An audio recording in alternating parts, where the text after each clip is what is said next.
kebanyakan kelompok Kristen yang paling besar itu adalah kelompok Kristen yang mempercayai dengan Trinitas, betul ya? Oke, ya betul. Trinitas itu kan akidahnya mereka, konsep ketuhanan mereka, yang mengatakan bahwa Bapa itu Tuhan, Yesus Tuhan, Roh Kudus Tuhan, tapi bukan 3 Tuhan, tapi 1 Tuhan gitu.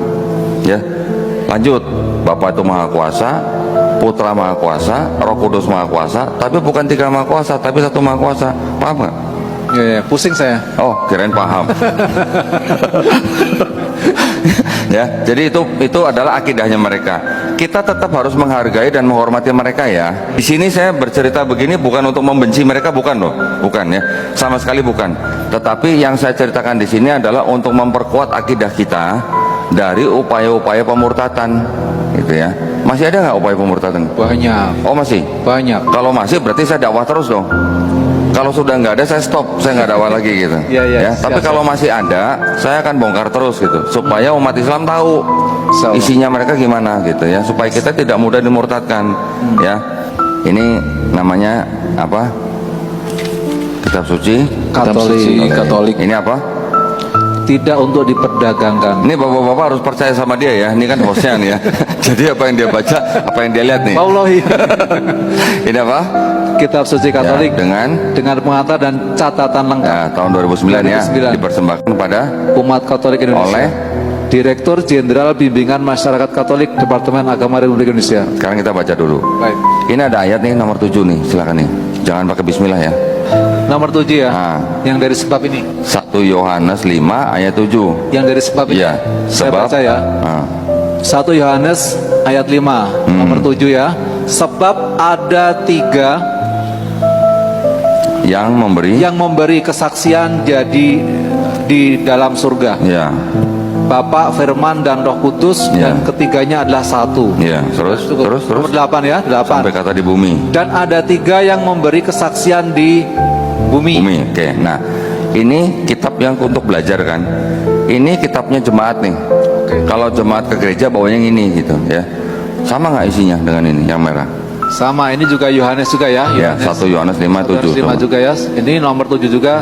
Sebab ada 3 yang memberi kesaksian di dalam surga, Bapa, Firman dan Roh Kudus, dan ketiganya adalah satu. Dan ada 3 yang memberi kesaksian di bumi. Sama ya ayatnya. Sama. Ini ada Ini ada catatan kakinya nih.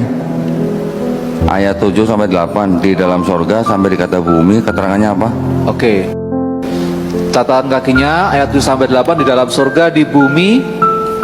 Bagian ya. Ya. Bagian ayat ini tidak terdapat dalam naskah Yunani yang paling tua, dan tidak pula dalam terjemahan-terjemahan kuno, bahkan tidak dalam naskah-naskah yang paling baik dari Vulgata. Vulgata itu Bible yang berbahasa Latin di abad keempat. Itu yang sudah berapa abad itu? Abad keempat. Abad keempat. Oke. Terus belum selesai. Oh, belum selesai. Kira udah selesai. Terus? Bagian ini kiranya aslinya sebuah catatan yang di pinggir halaman. Nah, Salah satu naskah terjemahan Latin yang kemudian disisipkan ke dalam naskah-naskah oleh penyalin, dan akhirnya bahkan disisipkan ke dalam beberapa naskah Yunani. Karenanya bagian ini pasti tidak asli. Jujur banget. jujur kan? Jujur banget. Tidak asli apa? Ya nggak asli pokoknya ini. Pakai pasti lagi kan? Pasti lagi. Dan ini baru 1 ya, nggak cuma 1, Pasti ternyata banyak ya. banyak. Nah, tapi yang saya bacakan atau yang saya tunjukkan di sini kan adalah yang dianggap sebagai bukti bahwa di dalam kitab mereka ada ajaran Trinitas, gitu kan? Ternyata yang dianggap sebagai ajaran Trinitas di sini keterangannya pasti tidak apa? Asli. Tidak asli. Pasti lagi. Nah, pakai pasti kan. Yang lain banyak, nanti ada ayat-ayat yang disisipkan banyak. Nah, jadi ketika saya mengetahui ada sebuah bukti seperti ini, saya akan bertanya dalam hati saya, bisakah sebuah kitab yang dianggap sebagai kitab suci memuat ayat yang pasti tidak asli?